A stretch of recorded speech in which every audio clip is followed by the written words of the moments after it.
حضرت ادریس علیہ السلام کا صحیح نام اخنوخ ہے۔ آپ حضرت نوح علیہ السلام کے والد کے دادا ہیں۔ حضرت آدم علیہ السلام کے بعد آپ ہی پہلے رسول ہیں۔ آپ کے والد حضرت شیش بن آدم علیہ السلام ہیں۔ سب سے پہلے جس آدمی نے قلم سے لکھا وہ آپ ہی ہیں۔ کپڑوں کے سینے اور سلے ہوئے کپڑے پہننے کی ابتدا بھی آپ ہی سے ہوئی۔ آپ سے پہلے لوگ جانوروں کی کھالیں پہنتے تھے۔ سب سے پہلے ہتھیار بنانے والے، ترازو اور پیمانے قائم کرنے والے اور علم و نجوم اور حساب میں نظر فرمانے والے بھی آپ ہی ہیں۔ یہ سب کام آپ ہی سے شروع ہوئے۔ اللہ تعالیٰ نے آپ پر 30 صحیفے نازل فرمائے اور آپ اللہ تعالیٰ کی کتابوں کا بکثرت درس دیا کرتے تھے، اس لیے آپ کا لقب ادریس ہو گیا۔ آپ کا یہ لقب اس قدر مشہور ہو گیا کہ بہت سے لوگوں کو آپ کا اصلی نام معلوم نہیں۔ قرآن مجید میں آپ کا نام ادریس ہی ذکر کیا گیا ہے۔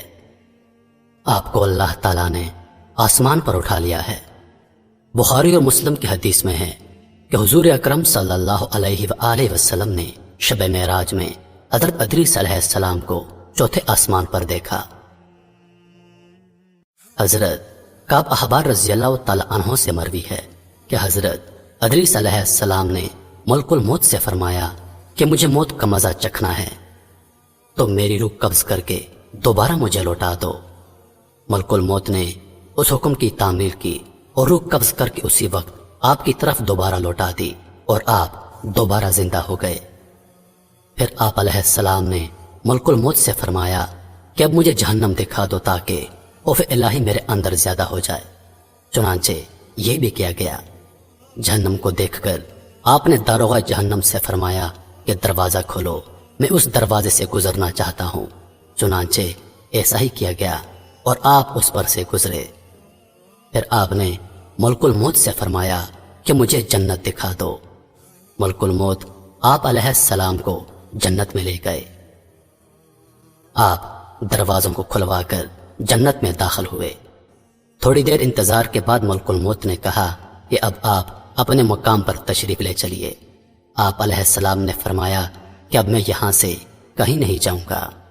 اللہ تعالیٰ نے فرمایا ہے کہ کل نفس ذائقۃ الموت، یعنی ہر نفس نے موت کا ذائقہ چکھنا ہے، تو موت کا ذائقہ میں چکھ چکا ہوں۔ اور اللہ تعالیٰ نے فرمایا ہے کہ ہر شخص کو جہنم پر گزرنا ہے تو میں گزر چکا ہوں۔ اب میں جنت میں پہنچ گیا اور جنت میں پہنچنے والوں کے لیے اللہ تعالیٰ نے یہ فرمایا ہے کہ جنت میں داخل ہونے والے دوبارہ جنت سے نکالے نہیں جائیں گے۔ اب مجھے جنت سے نکلنے کے لیے کیوں کہتے ہو؟ اللہ تعالیٰ نے ملک الموت کو وحی بھیجی کہ حضرت ادریس علیہ السلام نے جو کچھ کیا میرے اذن سے کیا اور میرے ہی اذن سے جنت میں داخل ہوئے، لہٰذا تم انہیں چھوڑ دو، وہ جنت ہی میں رہیں گے۔ چنانچہ حضرت ادریس علیہ السلام آسمانوں کے اوپر جنت میں ہیں اور زندہ ہیں۔ حضرت ادریس علیہ السلام کے آسمانوں پر اٹھائے جانے اور ان کو ملنے والی نعمتوں کا مختصر اور اجمالی تذکرہ قرآن مجید کی سورہ مریم میں ہے، جس کا ترجمہ ہے، اور کتاب میں ادریس کو یاد کرو، بے شک وہ صدیق تھا، غیب کی خبریں دیتا، اور ہم نے اسے بلند مکان پر اٹھا لیا۔ یہ ہیں جن پر اللہ تعالیٰ نے احسان کیا، غیب کی خبریں بتانے والوں میں سے آدم کی اولاد سے۔ محترم دوستو، بہت سے علماء کرام کے درمیان حضرت ادریس علیہ السلام کو لے کر اختلاف پایا جاتا ہے۔ بعض علماء کرام کہتے ہیں کہ حضرت ادریس علیہ السلام جنت میں نہیں، کیونکہ جنت میں سب سے پہلے حضور نبی کریم صلی اللہ علیہ وآلہ وسلم اور آپ کی امت داخل ہوگی۔ لیکن بعض علماء کرام قرآن مجید کی اس آیت کو لے کر یہ بتاتے ہیں کہ حضرت ادریس علیہ السلام آسمانوں پر ہیں، کیونکہ اللہ تعالیٰ نے قرآن مجید میں خود ارشاد فرمایا ہے کہ ہم نے اسے بلند مکان پر اٹھا لیا ہے، لہٰذا بلند مکان سے اشارہ جنت کی طرف ہے۔ محترم دوستو، میں نے آپ کے سامنے جو کچھ بیان کیا یہ اسلامی کتاب سے بیان کیا، جس کا حوالہ آپ ویڈیو میں دیکھ سکتے ہیں، باقی اللہ بہتر جانتا ہے۔ حضرت ادریس علیہ السلام کے واقعے سے ہدایت کا یہ سبق ملتا ہے کہ اللہ تعالیٰ کا رسولوں اور نبیوں پر کتنا بڑا فضل و کرم اور انعام و اکرام ہے۔ اس لیے ہر مسلمان کے لیے واجب الایمان اور لازم العمل ہے کہ اللہ تعالیٰ کے رسولوں اور نبیوں کی تعظیم و تکریم اور ان کا ادب و احترام رکھے اور ان کے ذکر سے خیر و برکت حاصل کرتا رہے۔